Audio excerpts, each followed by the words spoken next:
There was a time when dinner was my enemy. Every night I'd tell myself, don't eat after 6 p.m. you'll gain weight, so I'd skip dinner. I'd scroll through my phone with a rumbling stomach, convincing myself that hunger meant I was being disciplined. But around 10 p.m., discipline always failed. I'd open the fridge and eat whatever I could find. Leftover pizza, cookies, chips.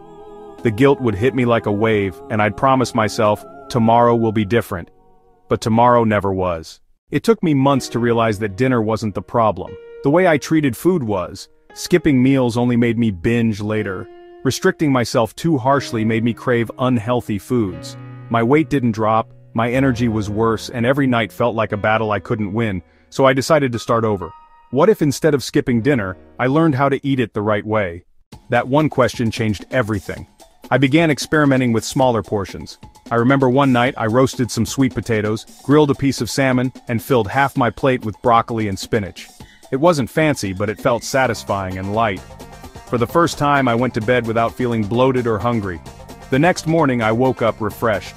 That moment taught me something powerful. You don't have to suffer to lose weight. You just have to make better choices. I started seeing dinner differently. It wasn't a punishment or a temptation anymore, it was fuel. A way to nourish my body before it rested and repaired itself overnight. The more I learned, the more sense it made. Dinner should be balanced but light.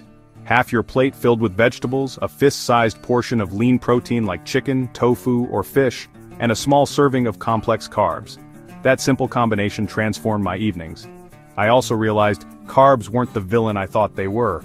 I used to believe eating rice or bread after sunset would turn straight into fat. Science says otherwise. What matters most is the total calories you consume in a day, not the time you eat them.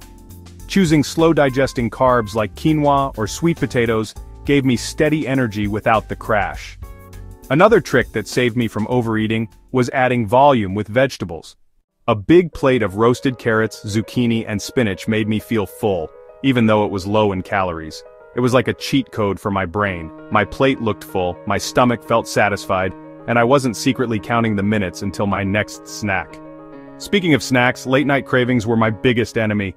I'd always want something sweet after dinner. Instead of fighting that craving, I started planning for it. A few berries, a piece of dark chocolate, or a small bowl of Greek yogurt with honey was enough to satisfy my sweet tooth without derailing my progress. This simple habit prevented countless late-night kitchen raids. One thing I stopped worrying about was timing. People say you shouldn't eat after 7 p.m. or that late-night dinners make you fat, but truthfully eating dinner at 8 or even 9 won't ruin your progress if your meals are balanced.